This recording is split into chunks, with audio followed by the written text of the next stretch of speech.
Hello, my name is Monster Hunter, and boy, when I first started this series, I looked like a toddler who just got access to the deep end of the pool. I didn't give up, and after a while, my natural game sense came into play, but I also ended up plateauing. When I went onto the internet hoping to find out ways to improve, I was sadly met with an abundance of videos that did a lot of talking, but not a lot of teaching.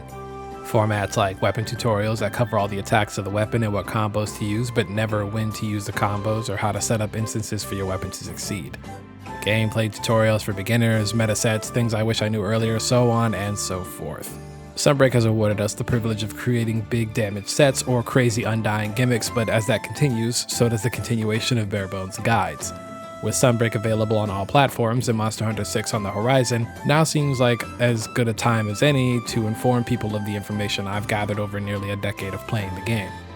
My goal is not to teach you how to use the weapons or how to be a speedrunner, but instead instill within you habits that are necessary for improving your individual skill at the game. Knowing how the game works is far more efficient in the long run than trying to copy something you saw on the web. Remember, a meta set does not a good player make. Every day for the rest of this week, I'll release a video discussing a topic that correlates previous and future lessons. In the pinned comment and description will be links to the entire series, both individually and as a playlist. Before we get started, I'd like to preface that this course is meant for people who are around the beginner to intermediate levels of experience with the series. That means knowledge of weapons, monsters, quests, items, etc. Today's topic will cover understanding system mechanics and values. Don't worry though, there isn't any hardcore math attached. On the surface, Monster Hunter is about attacking a monster until one of you is taken down. However, there's still some operations going on in the background that aren't in plain sight. The developers at Capcom have done a phenomenal job of displaying information in the Hunter's Notes for players compared to games of the past. What we're going to be focusing on are the monster values. You can open up your Hunter Notes to any monster, but for me, I'm going to be using Anjanath as an example.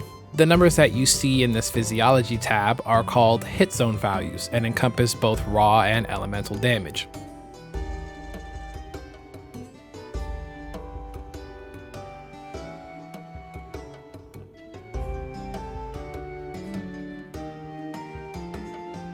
Hitzone values are part of an intricate calculation that determines how much damage will be dealt per hit. You don't need to know that calculation just yet. All you need to know is the higher the number, the more damage you'll deal. From this table, you can infer that the parts will take the most damage is the head and the snout, and the parts that receive the least amount of damage are the neck, torso, and legs. While the Hunter's Notes provide this information, there's still missing bits. For instance, breaking one of Anjanath's legs increases the leg hit zone value from 30 to 45. So then, if that's the case, how would you know that? Well, fortunately for us, there are third-party resources that exist to help distribute this information. Resources which I have linked in the description if you'd like to follow along or to use it for yourself later down the line. My favorite being the Monster Hunter Rise Sunbreak database. I'll be covering how to use the website, so if you'd like to skip that as well, I have the timestamp on the screen, or you can follow the chapter option.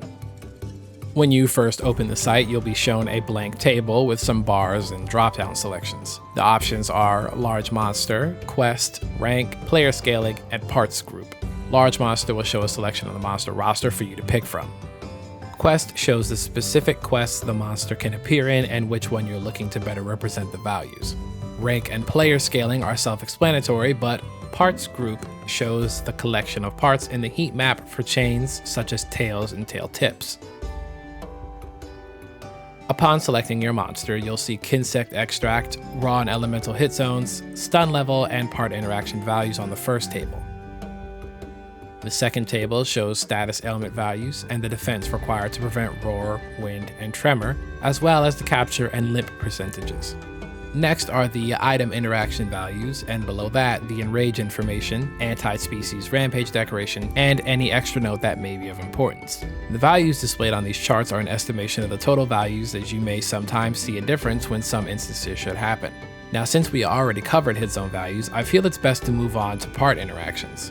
Here in the first table to the right shows the flinch, trip, wound, and sever values. These numbers in the cell under their corresponding column represent how much damage is required to achieve the title's effect. But what are these damage interactions?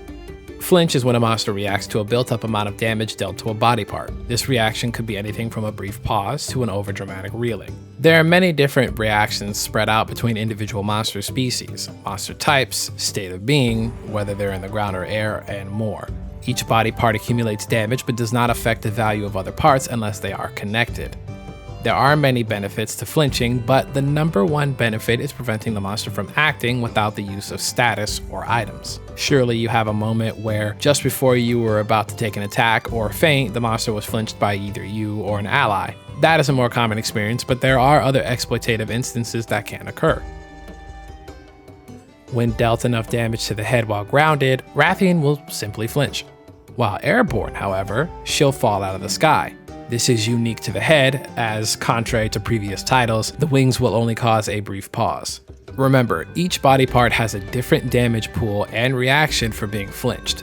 The damage dealt to a part does not decrease over time and remains the same until the monster receives that flinch, in which case, the value will reset and allow you to earn another flinch. Trip, otherwise known as topple or knockdown, is when the monster falls over. This particular damage reaction sees monsters fall over for a short period of time, which is arguably one of the best types of damage reactions you want to see. Trips can happen for a number of reasons, the two most common being damage to the leg or knocking a monster out of an altered state.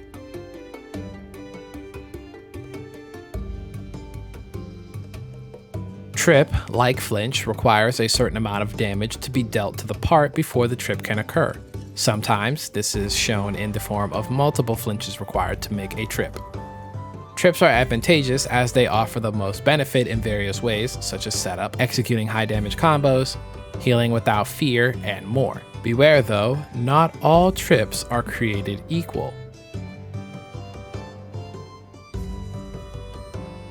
Some monsters will stay down for a decent amount of time, while others will get up rather quickly.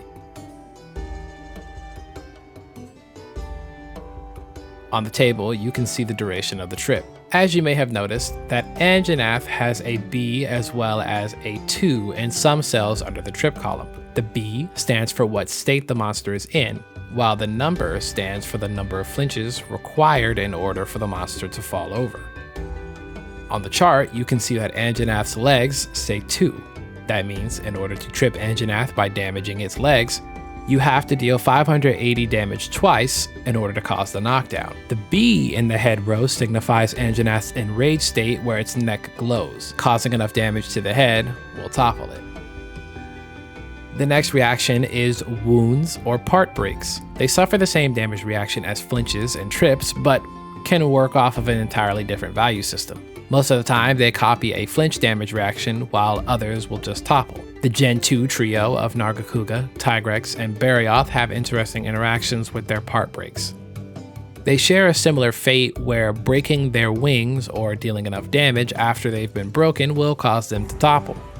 They differ in the head breaks because Nargacuga and Tigrex will flinch while Barioth will topple. Sever is removing the tail through cutting damage. As this is still in the beginner-friendly side of things, I'll refrain from going in-depth with the status and item tables. The Enrage table should be self-explanatory, but if it isn't, I'll cover it briefly. Enrage is when a monster has reached a damage threshold and now has increased stats and move pools for a set duration. The telltale sign of a monster enraging is visibly represented by visible breath exiting the monster's mouth and physically shown by a stance or a roar. This can look different among the monster species, as Great Izuchi has a puff cloud, Rathalos has a fire plume, and Gosharak changes color. There are also gameplay mechanics behind them, such as our example monster Anjanath, whose throat glows. This plays a huge part in the fight as it can alter the way that you approach things. Looking at the table, you can see that the damage needed to enrage the monster, how long it lasts, the movement and attack speed increase, and the damage modifier for both the monster and the player. We've covered all the necessary bits on Hitzone values and partner interactions, so now it's time to apply that in a hunt. What we can infer is that Anjanath's head is the weakest area for both raw and water. The legs are tough, but when they're broken, they become a weak spot that could also lead to a topple. When it enrages, its throat glows, and after dealing enough damage, will cause it to fall over. Now, I'm going to hunt Anjanath and apply the information as best I can. I won't be using an armor set that has scales blasted out of the wazoo, and instead just a basic set with a few added decorations. I'm going to be doing two different types of hunts, a demonstration and a full. The demonstration is going to be a slow, tamed hunt where the focus is purely the objective of the lesson, while the full hunt is going to be my absolute aggression while applying the objective. Neither are meant to be perfect, so they'll be sloppy, but I hope that you learn all the same.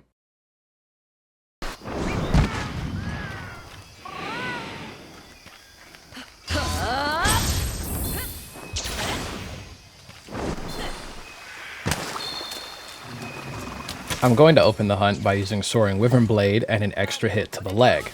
Doing so causes the immediate break at 588 damage dealt.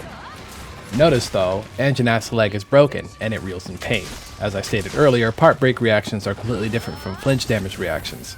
Anjanath is now susceptible to being toppled from 2 leg flinches or a total of 1,160 damage. The legs are independent of one another, so I have to focus down the left leg if I want to achieve the topple sooner. That's the first flinch. Now I'm only halfway there.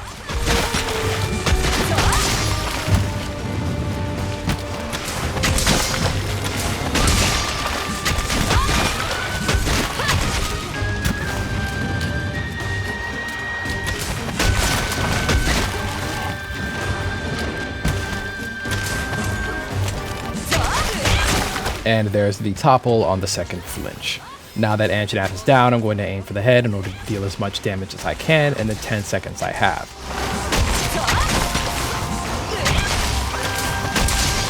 Because I've reached the damage threshold for the throat to pop, as soon as it stands up, it just falls over again. So toppled once more, I aim for the head again. Of course, you can find better ways to stay rooted at the head, but this is the beginner to intermediate lessons. We'll cover that in intermediate to advanced. Now that you understand what the objective is and why, here's my full aggression hunt. Enjoy.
I could have done better on my positioning.